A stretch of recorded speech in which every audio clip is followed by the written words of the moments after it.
comment est-ce qu'on les tient, ces promesses-là? Qu'est-ce qu'on fait concrètement pour vraiment apporter du changement auprès de ceux qui vont nous rejoindre?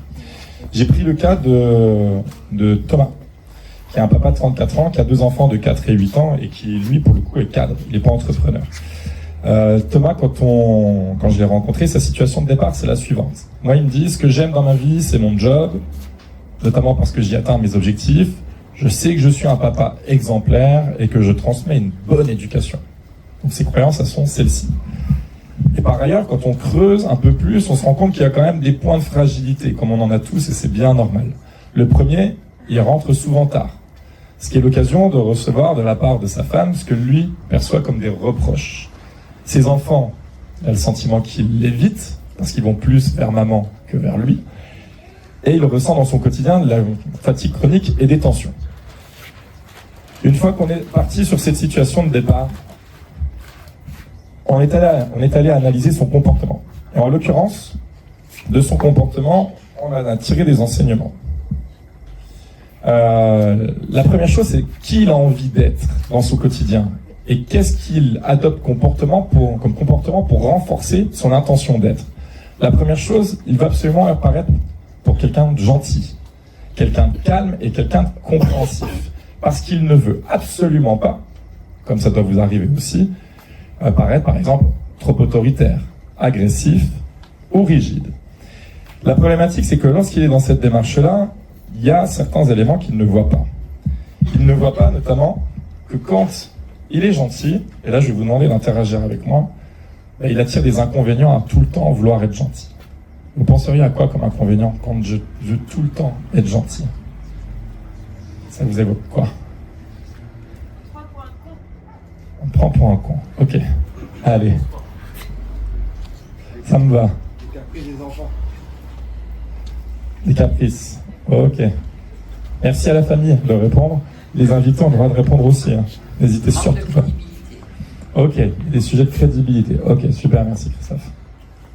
Ok. Quand je cherche tout le temps à être calme, qu'est-ce que j'attire comme inconvénient? Pas d'autorité. Ok, sujet d'autorité. C'est un gendarme qui vient de parler là, non? Je dis ça, je dis rien. Enfin, ex-gendarme. On a tous le droit de commettre des erreurs. J'ai été banquier, je sais de quoi je parle. Ok, vous voyez d'autres choses comme inconvénient à être tout le temps, ou à tout le temps chercher à être calme? Cette colère qui monte. Ouais, ok. Et donc du coup, t'en fais quoi de cette colère qui monte? Tu refoules, par exemple, et tu frappes tes gosses. C'est parfait. Ce qui est parfait, c'est qu'en plus, l'audio est enregistré, donc ça c'est juste génial. Le suivant, quand je cherche tout le temps à être compréhensif, qu'est-ce que j'attire à moi comme inconvénient? Je cherche toujours à comprendre les autres, et si je cherche à comprendre les autres, qu'est-ce que j'exprime pas, moi?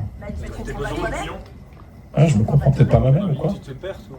Je me perds, je dis pas les choses peut-être même, ok? Donc je dis pas. Allez, on va dire ça. Je dis pas, je me perds. À l'inverse, ça peut paraître plus contre-intuitif. C'est quoi les bénéfices à être autoritaire? S'imposer.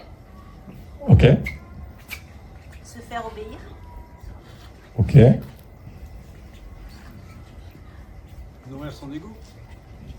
Ok, si tu veux. Très bien. C'est pas un bénéfice, ça. Ah si. Bah, pourquoi pas. Non, mais l'ego, attention, il attire des choses négatives, mais il attire beaucoup de choses positives aussi, croyez-moi.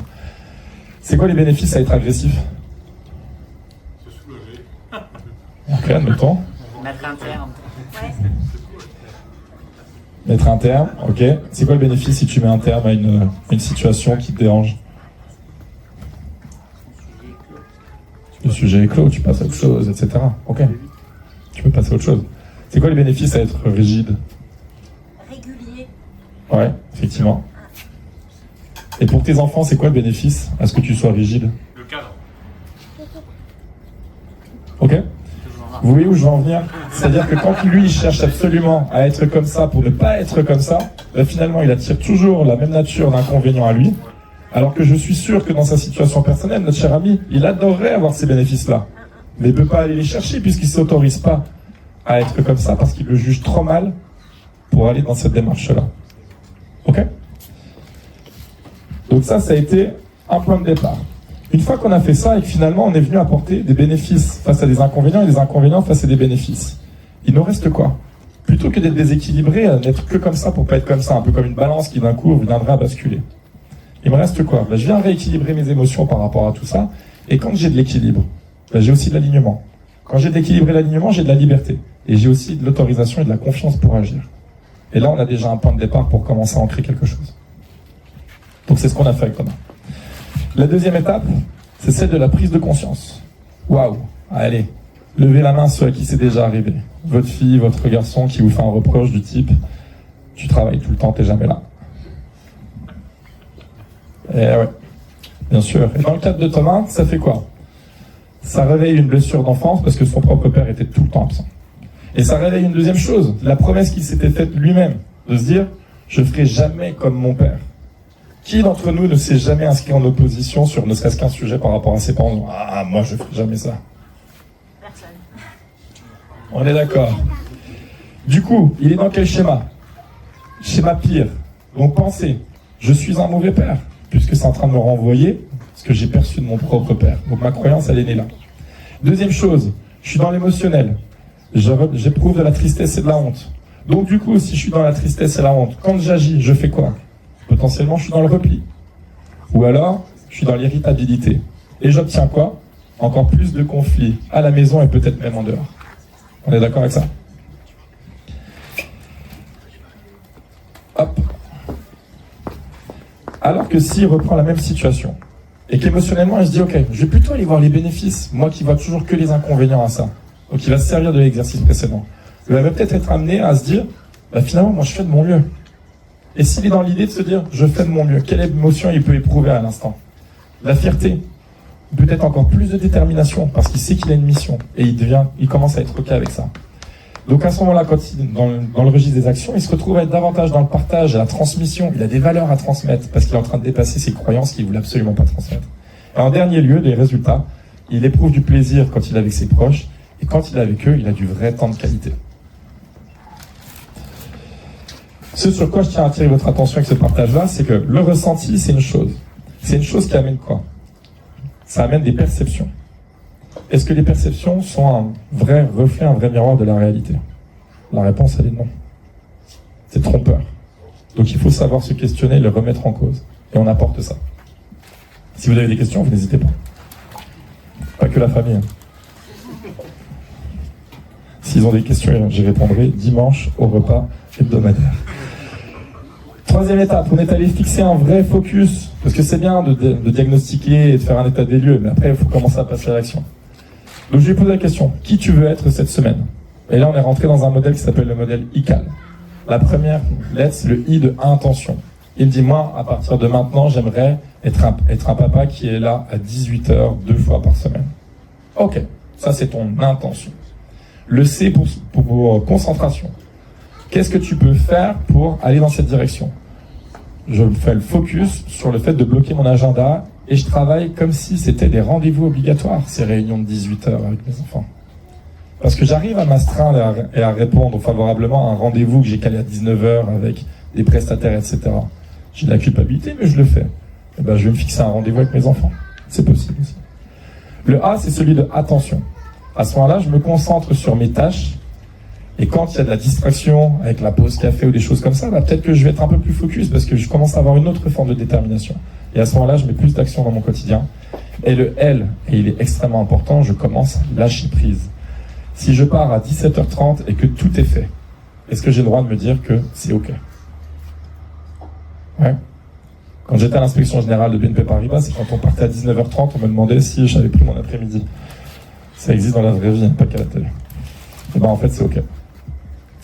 Troisième chose, le fameux camembert d'une journée journée de 48 heures. Lapsus.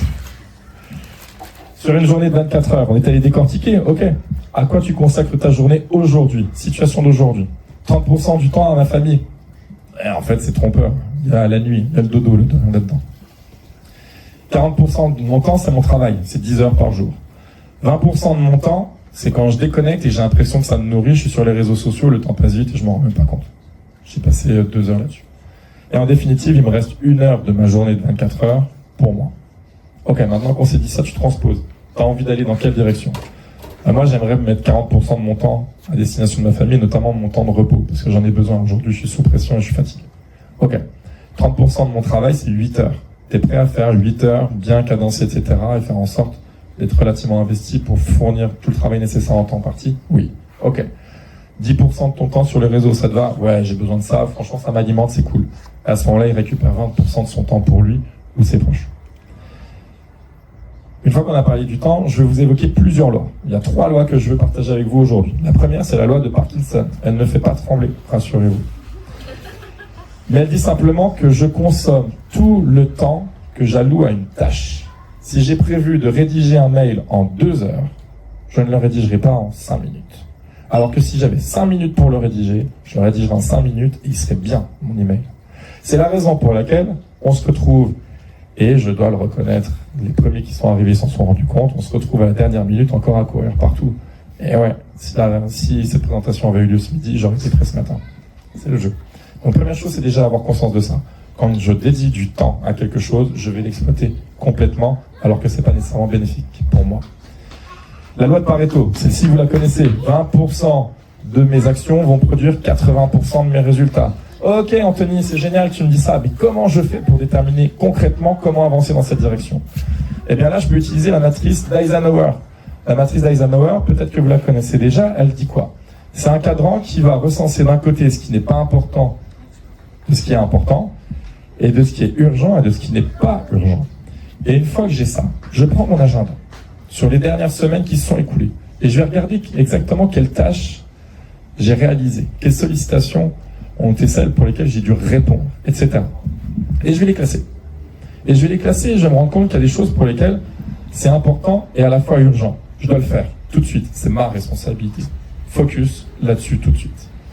Il y a des choses qui sont importantes, mais qui ne sont pas urgentes. Je leur dédie un temps. Pas trop de temps, sinon je vais perdre du temps. Mais je leur dédie un temps, je le planifie. 3e cadran, c'est pas important, par contre c'est urgent. Si mon organisation me le permet, c'est le moment de déléguer. Ça aide aussi à apprendre à lâcher certaines choses à d'autres. Et le dernier cadran, c'est ni important ni urgent, je le repousse, je ne mets pas la pression, voire même, je le jette. Ok? Je suis sûr qu'autour de la piscine ici, il y a plein de gens qui, pour ça, vont mettre de l'urgence. Voilà, on va recevoir un mail. Je traite tout de suite, je traite. Ouais, en fait, ça t'apporte rien à personne. On s'en fout. Ok? Du coup, une fois que j'ai déterminé ce cadran-là, qu'est-ce qu'il me reste? Il me reste une vision claire, une organisation adaptée, et il est fini le temps où je suis le pompier de service qui est en train d'éteindre des feux toute la journée. Ensuite, on est allé sur le volet des certitudes. Je me suis rendu compte que Thomas, et je pense qu'on est nombreux dans cette situation-là, il part du principe que le fait d'avoir des résultats, c'est ça qui va lui apporter de la confiance en soi. Si je performe, si je suis efficace, si j'atteins mes objectifs, alors je vais renforcer ma confiance en moi-même. Ouais? Ça vous parle, ça? La problématique, c'est quand il fait ça. En fait, vous voyez, l'atteinte des résultats, potentiellement, elle peut être relativement limitée. Et mes intentions, mes ambitions d'avoir de la confiance en soi, c'est quelque chose qui est important pour moi. Donc je suis dans quelque chose qui repose sur un angle ici qui est quand même relativement fragile. Et surtout, la probabilité d'y arriver, est relativement faible. Donc je crée quoi là? Je crée un plafond de verre. Je suis jamais satisfait de ce que j'ai réussi à atteindre. Parce qu'il faut toujours que j'aille chercher de la confiance en plus, parce que c'est le résultat qui traduit ça. Il m'en faut toujours plus. Alors que s'il est dans une autre démarche, notre ami Thomas, et qui se dit, plutôt que de regarder vers les atteintes, les résultats à atteindre, je vais regarder ce que j'ai déjà accompli par le passé. Prendre le temps de regarder dans le rétroviseur. À ce moment-là, je vais me rendre compte que j'ai déjà réalisé des choses. J'ai déjà réussi à performer par ailleurs. Et parce que j'ai eu des réussites et des accomplissements par le passé, alors ma confiance, elle est certaine. Parce qu'elle est véridique, elle est factuelle. Et parce qu'elle l'est, alors c'est beaucoup plus facile d'aller vers la confiance en soi, qui devient moins une fin en soi, parce que finalement, j'ai déjà compris que j'avais déjà beaucoup de choses en moi. Je continue ensuite sur la modélisation. Qui se souvient des films de Jean-Claude Van Damme quand il était gamin? Qui a déjà mis des coups de pied sous l'eau en étant persuadé que ça allait le rendre plus fort? Je vous promets, je l'ai fait nombreuses fois. J'avais pas de piscine, c'était dans la baignoire. Et j'étais déjà très grand. Bah, typiquement, Thomas, il me dit quoi? Il me dit, mon collègue Nicolas, il cartonne. Il voit ses enfants, il voyage avec sa femme et il joue au padel 3 fois par semaine. Petit clin d'œil. Et il passe donc du temps avec ses potes. Et moi, j'arrive pas à faire tout ça. Donc du coup, quand il se dit ça, il est dans quel phénomène? Dans le phénomène d'admiration. Waouh! Nicolas, franchement, il est trop fort. Mais il est vraiment tellement fort que du coup, qu'est-ce que ça provoque en moi? J'en ai même pas conscience. Ça provoque une première chose. Je me minimise. Il est là, Nicolas. S'il est là, ça veut dire que moi, j'y suis pas. Je me minimise. Deuxième chose, ça provoque de la perte de confiance en moi, forcément. Et si je suis dans la perte de confiance et que je me minimise, alors à ce moment-là, il est fort à parier que je suis dans l'inaction. Donc je peux pas atteindre mes objectifs. Alors qu'à l'inverse, si je le regarde plutôt sous l'angle de l'inspiration, comme Jean-Claude Van Damme, j'ai jamais imaginé que j'allais me battre contre Tempo et mettre des coups de pied sur des piliers. Hein. On soit bien clair. Ouais, il y en a qui ont la rêve quand même. Du coup, qu'est-ce que je peux m'autoriser à faire? Je peux m'autoriser à être dans l'imitation. Et ça, c'est ok. Les sportifs le font tout le temps. Les boxeurs, avant de rentrer sur le ring, ils regardent des combats de boxe. Parce que l'assimilation par l'image, l'assimilation par le fait de regarder quelqu'un qui est déjà en train d'expérimenter, c'est une manière aussi d'apprendre. Et c'est même prouvé scientifiquement. Des basketteurs, je ne sais pas s'il y en a qui connaissent cette étude-là, 2 groupes. Un groupe qui va s'entraîner au lancer franc et un groupe à qui on va projeter des images. Au final, au bout de 3 jours d'entraînement d'un côté et de l'autre, les mêmes résultats. Donc on a cette capacité à assimiler les comportements et à pouvoir les reproduire, sous réserve de ne pas se minimiser. Donc je suis dans l'imitation, ce qui incite finalement à expérimenter. Et parce que j'expérimente, ça devient un ancrage et ça devient une partie de moi. Donc finalement, c'est pas d'essayer d'être Nicolas sous toutes ses formes, c'est de voir comment il fait, de copier un petit peu. Au début, ça peut paraître désagréable, mais c'est comme toute chose. C'est jamais évident au premier abord, et finalement, c'est à force de le faire que c'est bien plus facile. Ensuite, on est allé voir son attitude quand il rentre à la maison. Parce que souvenez-vous, sa femme lui fait des reproches d'après lui. Alors, qu'est-ce qui se passe concrètement quand il rentre le soir? Quand il rentre le soir, il retrouve Camille. Camille, elle exprime des sentiments. Elle n'est pas en train de faire des reproches. Mais pour nous, les hommes, c'est compliqué de faire la distinction entre les deux. Elle lui dit, tu nous manques. Et j'ai besoin de ton aide. Bah, lui, sa réaction, elle est toute facile. Ah, t'as besoin de mon aide? Putain, mais moi, je cours toute la journée. Je cours partout. Je fais mon maximum. J'ai fait X réunions. Je peux pas me poser 2 secondes. Ah ouais? Bah, tu sais quoi? Si t'as besoin de mon aide et que j'ai pas le droit de me poser, bah, je vais sortir les poubelles. Puis je vais aller faire ci, puis je vais aller faire ça. Au moins, je suis utile. Et là, il le prend mal. Qu'est-ce qui se passe concrètement? Il se passe que Camille, elle est plutôt empathique. Et donc, du coup, elle est plutôt sur un registre de vouloir exprimer ses émotions, écouter les émotions, en tout cas dire les choses, mais avec beaucoup de neutralité, et de passer par cette première phase. Sauf que lui, dans son comportement du quotidien, il est plutôt quelqu'un de rapide, quelqu'un qui est toujours dans l'action. D'ailleurs, il le prouve, on est tant dans le registre du je cours partout, je peux pas me poser 2 secondes, etc. Il est tout le temps là-dedans. Ils sont diamétralement opposés. Donc leur mode de communication ne fonctionne pas. Vous avez tous déjà entendu parler de la... Je ne sais pas si vous connaissez ce terme-là, mais la règle de la réciprocité ou la règle d'or dans la communication. Ne fais pas aux autres ce que tu ne veux pas qu'on te fasse. On vous l'a déjà dit, ça. Nul. Peut-être bon, mais pas si bon que ça. Moi, je voudrais vous parler de la règle de platine, qui a été instaurée par une éminente professeure, qui dit « Fais aux autres ce qu'ils voudraient que tu leur fasses ». Quand Nicolas, il arrive à la maison, et que lui, effectivement, il a passé une mauvaise journée, etc., et qu'il n'a qu'une intention, c'est que ça se passe bien, ben, il faut qu'il change de registre, notre Nicolas. Il faut qu'il apprenne à le faire, et qu'il adapte non seulement un registre lexical qui correspond au registre lexical de sa femme, mais aussi qu'il adopte un comportement qui tend à aller vers elle. Parce que c'est pas en restant comme il est, sans exprimer exactement ce qu'il attend, qu'elle va pouvoir lui adresser ce que lui attend. Et à l'inverse d'ailleurs. Mais lui, il veut prendre la main sur la situation, il a envie d'aller de l'avant. Donc c'est à lui de prendre son bâton de pèlerin et de faire la démarche. On est OK avec ça? Ça change, hein?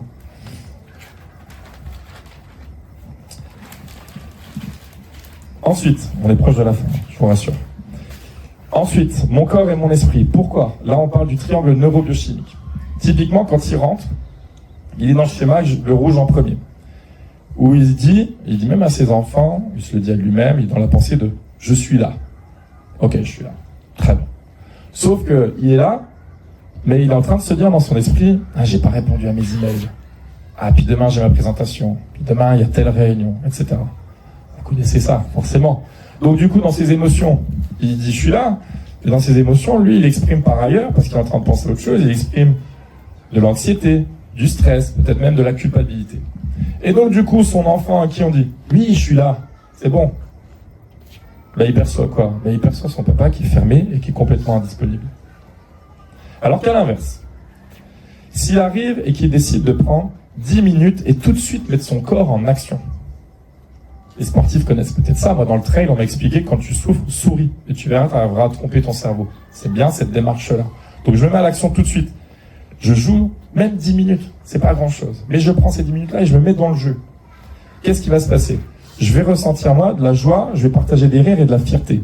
Et donc, du coup, je vais me convaincre que c'est bien de prendre même juste 10 minutes.